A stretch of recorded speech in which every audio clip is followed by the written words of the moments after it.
on the record in two cases. State of Ohio versus Sienda K. Blue, case number 23 MIS 21. Court will also take up a traffic case, City of Conneaut versus Sienda K. Blue, case number 23 TRD 916.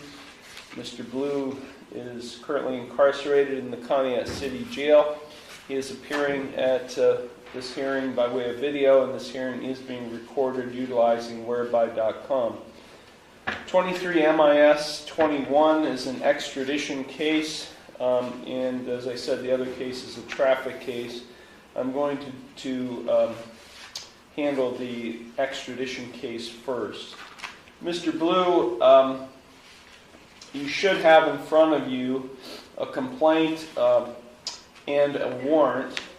The complaint filed by our local law director, and attached to that complaint is a warrant out of Erie County, Pennsylvania, that was issued just yesterday, December 28, 2023. Do you have copies of that?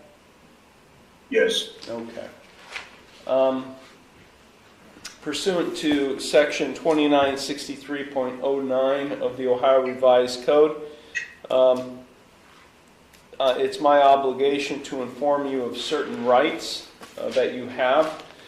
You have a right to challenge the legality of the arrest made by the Conneaut Police Department of you. You have a right to demand and procure legal counsel. You have a right to test the legality of the arrest made by the Conneaut Police Department. If you wish to contest or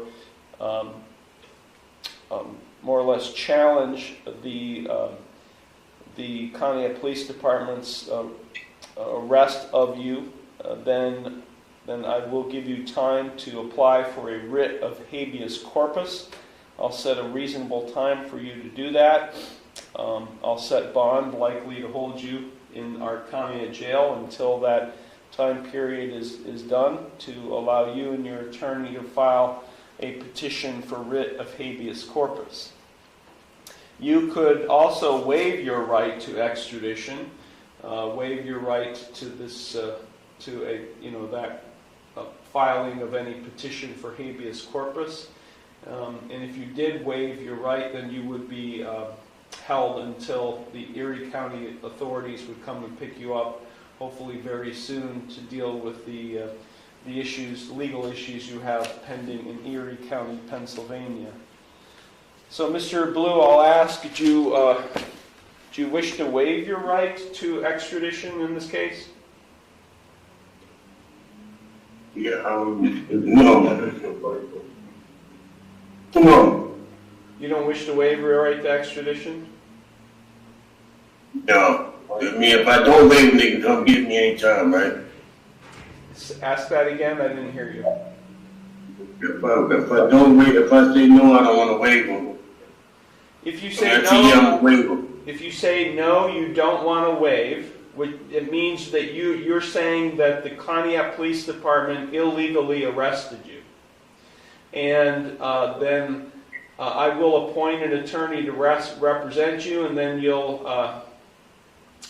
we'll give you a time to file a writ of habeas corpus challenging the legality of your arrest. But you're going to sit in jail, in our jail, for as long as that time takes for that hearing to take place, and to give you a time to file that petition. If you waive your right to extradition, then you'll be held until Erie County comes and gets you to deal with the issues there, and that could happen very soon. So, okay, well, yes, I'll waive them. You wish to waive extradition? Okay, yes. For the record, do you read and write English? Yes. Okay, there should be a document in front of you entitled Waiver and Consent. Take your time to read that document. Does he have that? I think it just came down, Your Honor. Okay. Excuse me.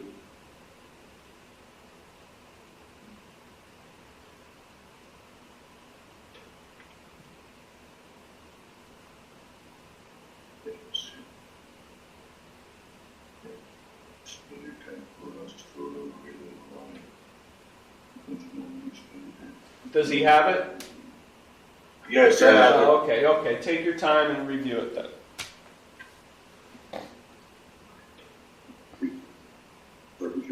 Yeah, I read it.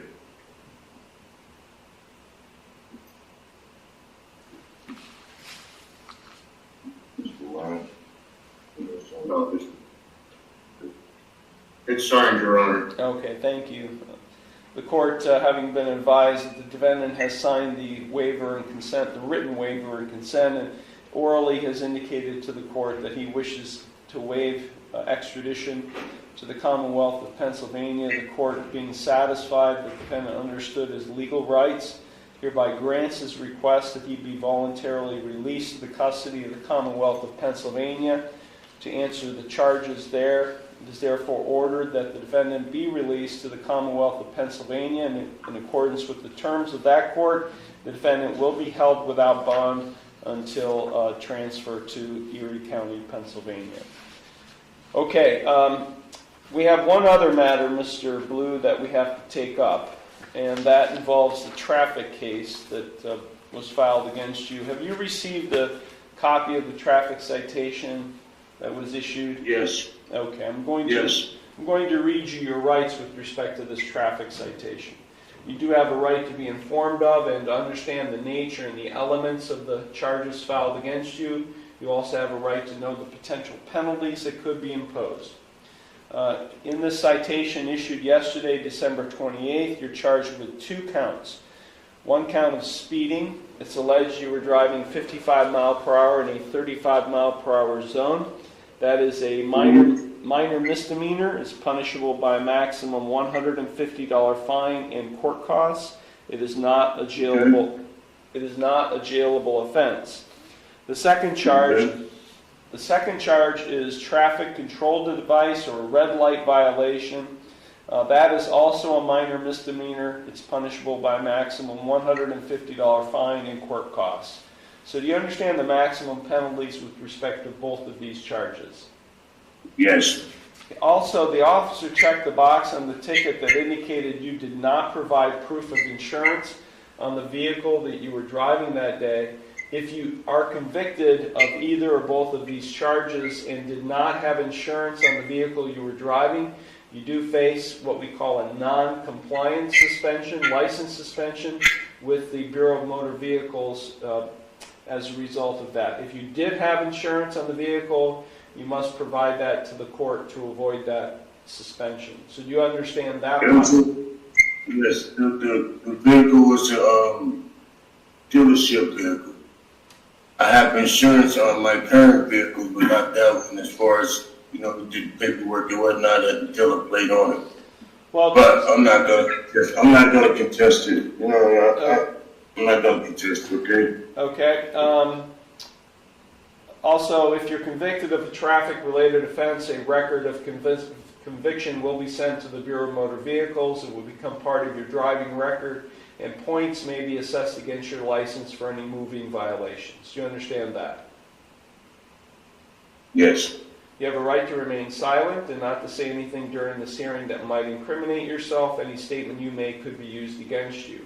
You also have a right to a trial to the court. At trial, you have the right to confront and ask questions of any witnesses who would testify against you.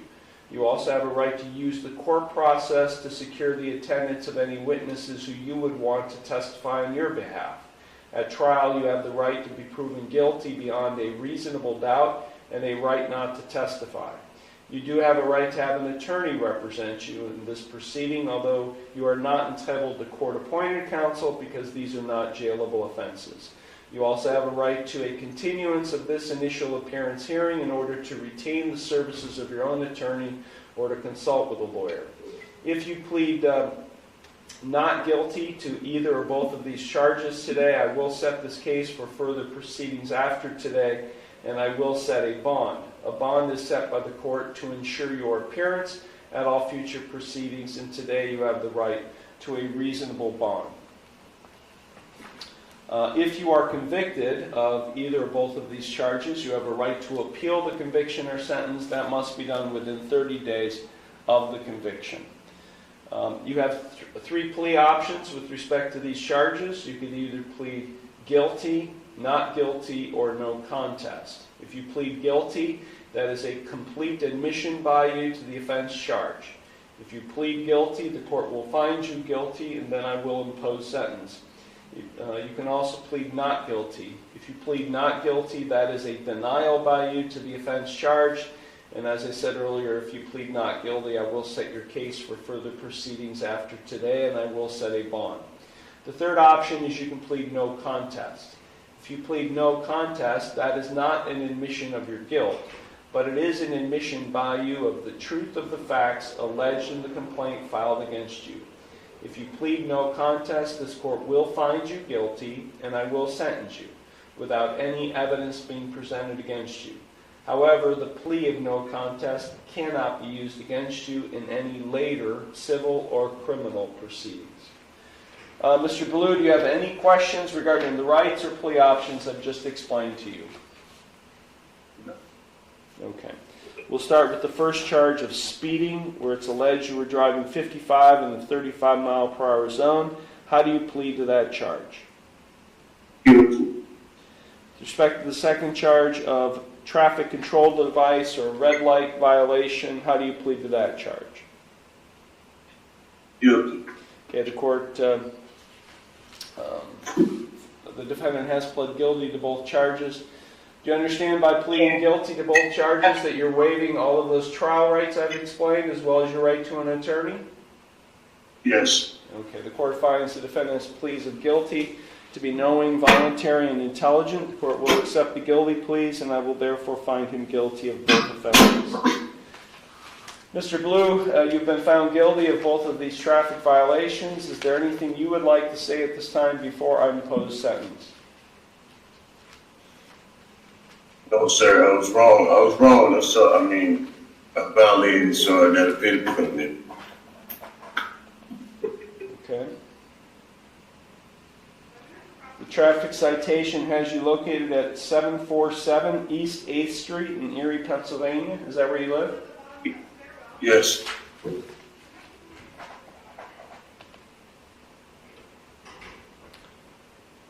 Okay, on the speeding violation,